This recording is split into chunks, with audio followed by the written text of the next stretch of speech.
The most strange things start happening one evening in the small town of Woodsboro. A teenage high school student, Casey Becker, is home alone when the phone rings.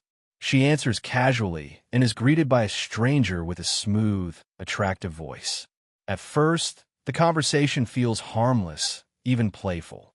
The stranger calls again. Casey hangs up, but the caller keeps ringing back, persistent and oddly charming. The stranger hears the popcorn she's making and asks her what she's doing. She tells him she's going to watch a horror movie. They begin chatting, laughing, and teasing each other about their favorites. Casey says that her favorite horror movie is Halloween. That's about a white-masked killer who stalks babysitters. But soon it goes from flirtatious to unsettling when the stranger suddenly reveals that he can see her. Casey freezes. Panic sets in as she rushes around the house, locking every door and window.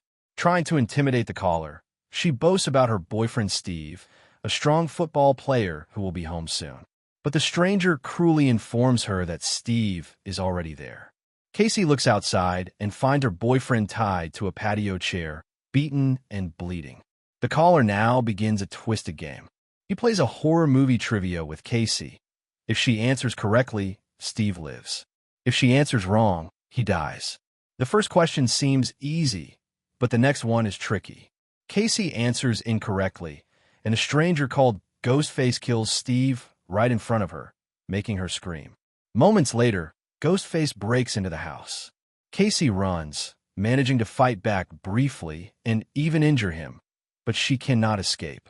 She sees her parents arriving home and makes a desperate attempt to call out to them, but her voice fails her.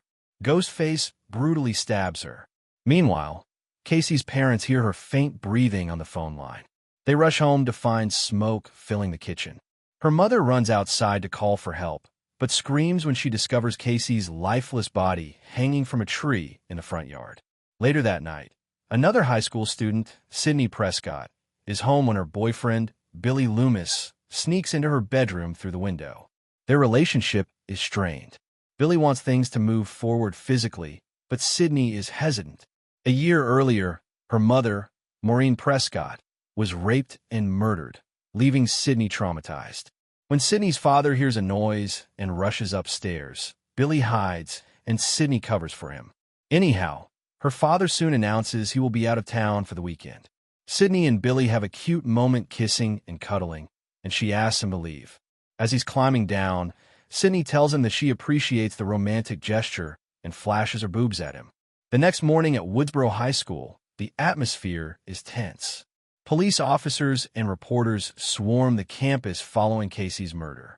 Among them is an ambitious journalist, Gail Weathers, who is already covering the story. Sidney reunites with her best friend, Tatum Riley, who fills her in on the details circulating around school. Tatum's brother, Deputy Dewey Riley, is helping with the investigation. Every student and teacher is being questioned about the murder since it's one of the worst crimes in a long time. Sidney was questioned by Dewey, and then she goes to meet her friends, including Tatum's boyfriend Stu Macker and horror movie enthusiast Randy Meeks. Despite the tragedy, many students treat the murders like gossip, speculating wildly about who the killer might be. Randy asks Stu where he was last night since Casey was his ex. He says he was with Tatum, and Randy says he was working at the video store. That evening, Sidney returns home alone. After watching news coverage linking Casey's death to her own mother's murder, she turns off the television, overwhelmed. The phone rings. At first, it is Tatum asking what time she should pick her up for the sleepover. But soon after, another call comes. A familiar, smooth voice greets her. The caller quickly reveals himself as Ghostface. He claims to be outside her house. Sidney checks and sees nothing, assuming he is bluffing. Suddenly, Ghostface attacks from inside the house. A violent chase follows as Sidney locks herself in her bedroom and uses her computer to contact the police. Ghostface disappears just as Billy climbs through her window again. She hugs Billy, but when his cell phone falls from his pocket, Sidney grows suspicious. The police arrive and arrest Billy for questioning. Billy tries to tell Sidney that he didn't do it, but she ignores him. At the police station, they hold Billy until they gather his phone records to confirm he didn't make the calls to Sidney and Casey. Gail aggressively questions Sidney, reigniting tension between them. Gail previously wrote a book about Maureen Prescott's murder, claiming that the wrong man, Cotton Weary, was convicted. Sidney resents her for exploiting her family tragedy and punches her in frustration. Tatum comes to the station, and she and Dewey take Sidney to their place for the night. At Tatum's place, Sidney receives another call from Ghostface, proving Billy cannot be the killer, since Billy is in custody. The next day at school, students mockingly wear Ghostface costumes, making Sidney feel increasingly paranoid.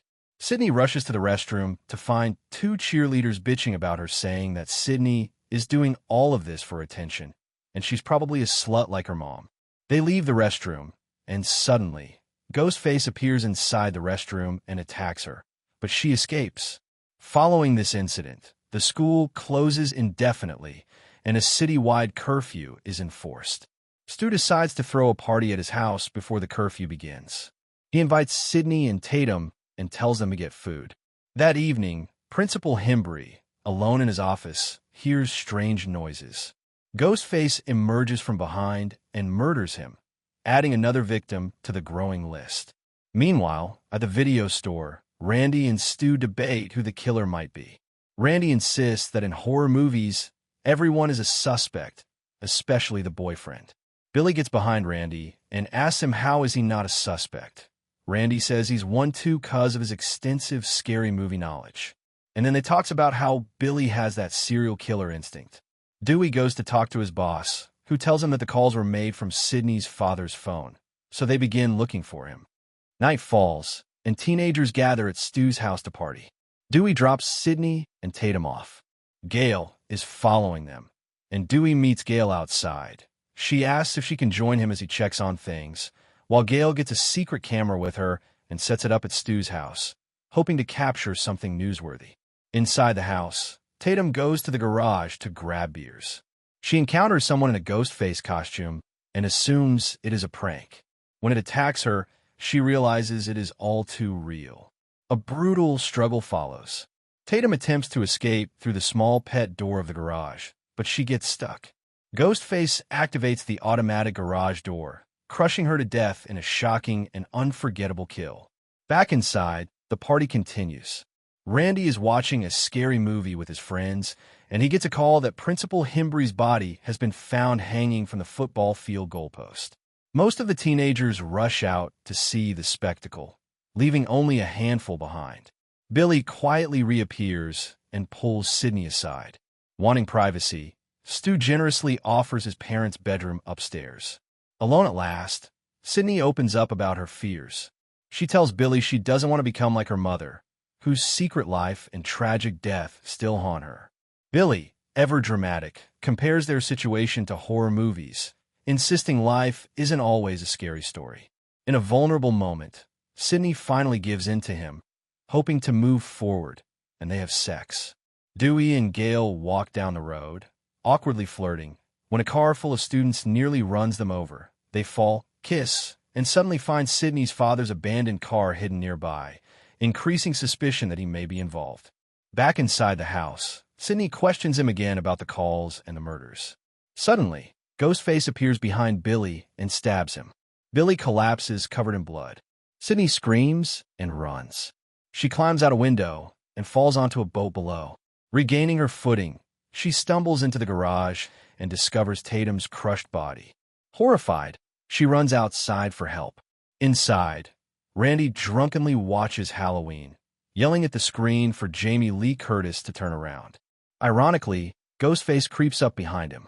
Just as the killer prepares to strike, Sidney runs to Gail's news van, where cameraman Kenny is monitoring hidden footage, and they see that Ghostface is going to kill Randy. Kenny steps out to investigate and is instantly killed, his throat slashed before he can react. Ghostface chases Sidney across the yard. Dewey and Gail return to the house. Dewey enters to search for survivors while Gail goes to the van desperately trying to call for help. Gail finds a lot of blood near her van and drives off in panic, only for Kenny's lifeless body to slide onto her windshield. She crashes moments later when Sidney runs into the road asking her for help. Sidney then rushes back to the house and finds Dewey staggering out the front door with a knife in his back. Ghostface follows, retrieves the knife, and pursues her again.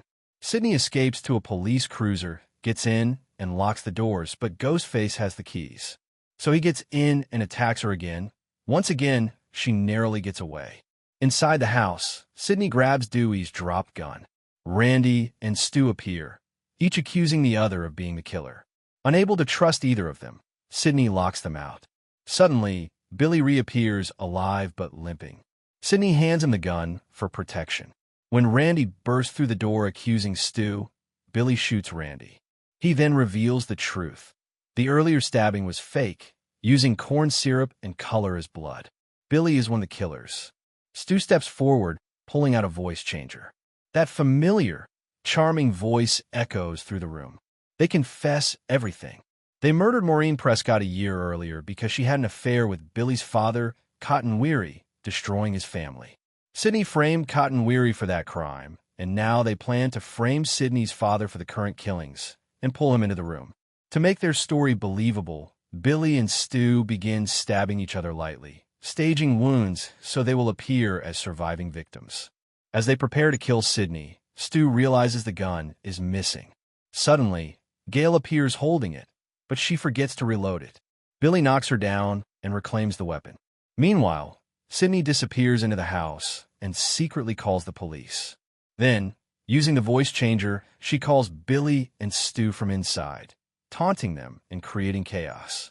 Billy searches the house angrily while Stu panics, already overwhelmed by the plan spiraling out of control.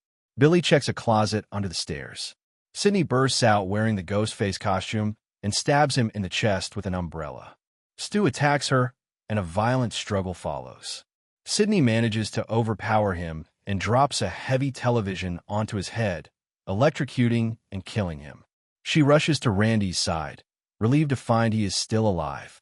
But Billy rises once more for one final scare.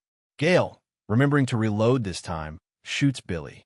Even then, he twitches again until Sidney calmly takes the gun and shoots him in the head, ending it for good. Moments later, Sidney's father emerges. Police and ambulances flood the scene as dawn breaks. Dewey, though wounded, is carried out alive. As the sun rises over Woodsboro, Gail Weathers stands outside the house delivering a live news report, recounting the horrific events of the night. Thank you, guys, for watching. If you enjoyed this recap, make sure to like the video and subscribe for more of such cool recaps. Comment your favorite horror movie below that you want me to recap next. And don't forget to hit the bell icon so you don't miss the next one. Bye.